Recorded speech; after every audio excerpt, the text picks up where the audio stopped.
Right, so we all know that 4 major labour codes have been passed by Parliament, and these envision squeezing down 44 different codes, laws, into just 4 labour codes.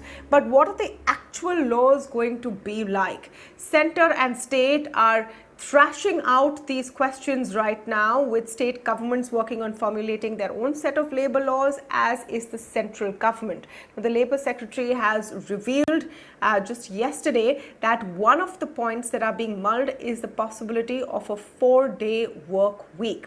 He says, in fact, that there are some companies who are keen on this option. So the overall limit to a work week in Indian law right now is 48 hours. So this could be split over 5 days a week or 6 days a week, and now there could be an option of 4 days a week. What this means is that the workday then extends to 12 hours. And remember, the definition of a workday does not include your travel time or any breaks that you take for lunch or tea, etc.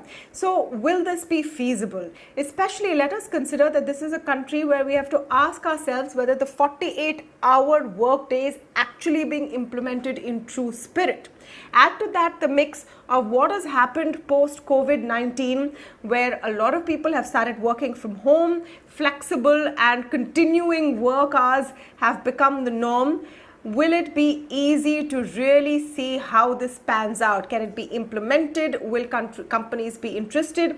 Is it in favor of employees at the end of the day? Speaking to us on some of these issues is Manish Sabharwal, who's the co-founder of Teamlease, joining us now on the show. Mr. Sabharwal, always a pleasure to have you on the show. I remember the last time we spoke, and it was in the middle of discussing how the pandemic is impacting all of us and our way of working. You said it's no longer, that you're living at work. You are working at home all the time. So tell us how this sits with this proposal of a 4-day work week. Is it implementable? Does it work out?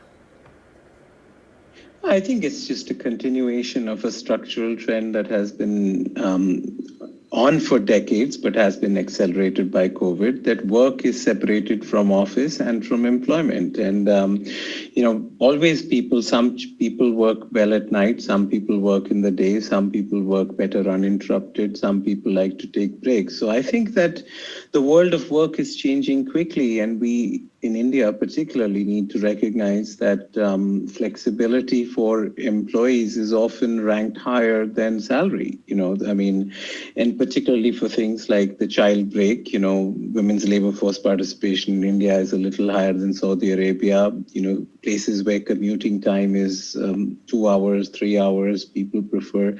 So I would just say, that all this move in the labor codes and the noise that is being made around the 4-day work week is not surprising. We are giving flexibility and choice back to employees and employers. Now, you may say, well, Keynes had predicted, almost 100 years ago that we would be working 15-hour weeks because technology and automation would let us choose leisure.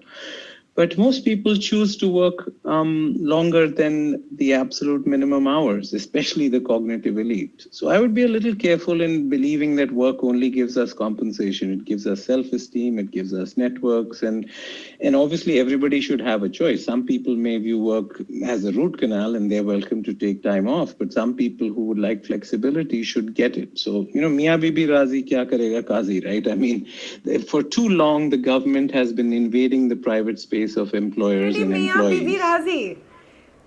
No, but I mean, too long government has been invading Manish, the private space. This would. No, let me just frame the question, please, because I think it would add greater understanding to what the point you're trying to make for our viewers. Perhaps my point is that is this an equal relationship between employer and employee in a situation where many jobs have been lost, employment is limping back maybe to some extent of pre-COVID levels, and it's really a buyer's market in that sense.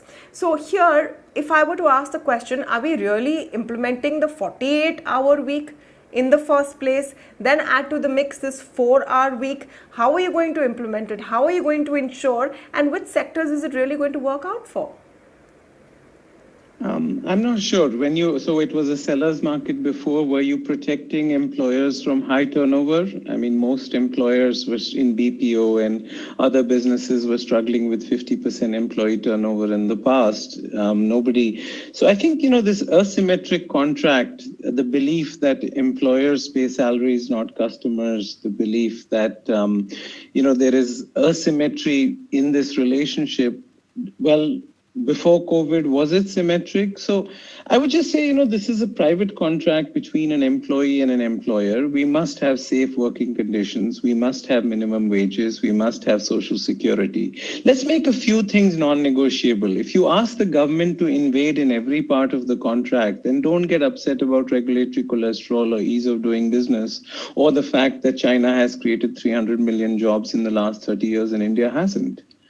So I think life is never about conflict, it's about trade-offs. And so I think that moving towards, at least for the cognitive elite, and this will not apply to factories in the short run, we'll see how the details evolve.